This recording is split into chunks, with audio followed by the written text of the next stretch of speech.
Pudding বানাতে যতটা সহজ ততটাই কঠিন। যারা বানাতে পারে না তাদের কাছে অনেক কঠিন, যারা বানাতে পারে সহজ। অল্প কিছু ইনগ্রেডিয়েন্টস দিয়ে পুডিং কিন্তু খুব সহজেই বানানো যায়। আর এই পুডিং হয় অনেক বেশি তুলতুলে নরম। আর যারা দুধ ডিম খেতে একদমই পছন্দ করে না তাদের জন্য পারফেক্ট একটা ডিশ। হ্যালো গাইস, আসসালামু আলাইকুম। সবাইকে কেমন আছেন সবাই? আশা করছি অনেক বেশি ভালো আছেন। তো প্রথমে আমি 1 কেজি দুধ জাল করে হাফ কেজি করে নিয়েছি। ক্যারামেল তৈরি করার জন্য চুলায় বসিয়ে দিয়েছিলাম চিনিতে হালকা একটু পানি দিয়ে ক্যারামেলটা বারবার নাড়তে হবে। যদি না নাড়ি তাহলে চুলায় পুড়ে যাওয়ার সম্ভাবনা থাকে। আর অবশ্যই চুলার আঁচটা লো মিডিয়ামে থাকবে। ক্যারামেলটা আমার হয়ে গেছে। এখন যেই পাত্রে পুডিংটা বানাবো সেই পাত্রে ক্যারামেলটা ঢেলে দিব এবং সুন্দর করে চারদিকে ছড়িয়ে নিব।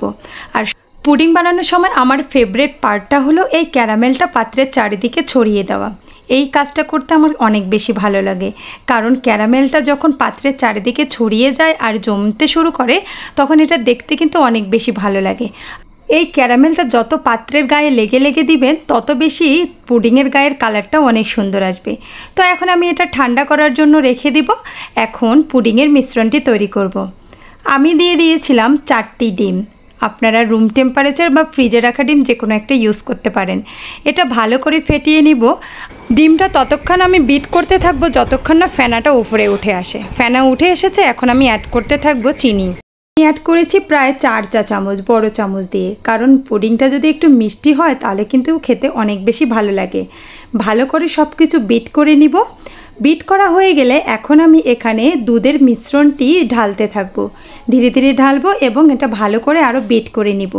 পুডিংয়ে যত বেশি আপনারা বিট করতে পারবেন তত বেশি পুডিংটা সফট হবে এবং খেতেও কিন্তু অসাধারণ হবে। তো আমার বিট করা হয়ে গিয়েছে, দেখতেই পাচ্ছেন আপনারা। এখন আমি যে পাত্রে ক্যারামেলটা রেখেছি সেটা চেক করে দেখব আসলে হয়েছে কি না। শুকিয়ে গেছে অনেকটাই। এখন আমি সেই পুডিংয়ের মিশ্রণটা এর মধ্যে ঢেলে দিব। আমি দুটো পাত্রে পুডিংটা তৈরি করেছিলাম, একটা বড় পাত্রে আর একটা ছোট পাত্রে। বেশি মোটা করে পুরু দেয়নি, আমার পাতলা করে পুডিংটা খেতে বেশি ভালো লাগে। তো সব কিছু দিয়ে এটার মধ্যে ঢাকনাগুলো আমি ঢেকে দিব। এখন আমি আগে থেকেই কুকারের মধ্যে পানি গরম করতে দিয়েছিলাম। পানিটা অনেকটা ফুটে এসেছে। এখন এই বক্স দুটি আমি পানিতে বসিয়ে দেব এবং কুকারের ঢাকনা আমি ঢেকে প্রায় এটাতে 3টা শীষ দিয়েছিলাম। শীষ দেওয়ার পরে এগুলো বের করে নিয়েছি। এখন দেখতেই পাচ্ছেন আমার পুডিংটা পারফেক্ট হয়েছে।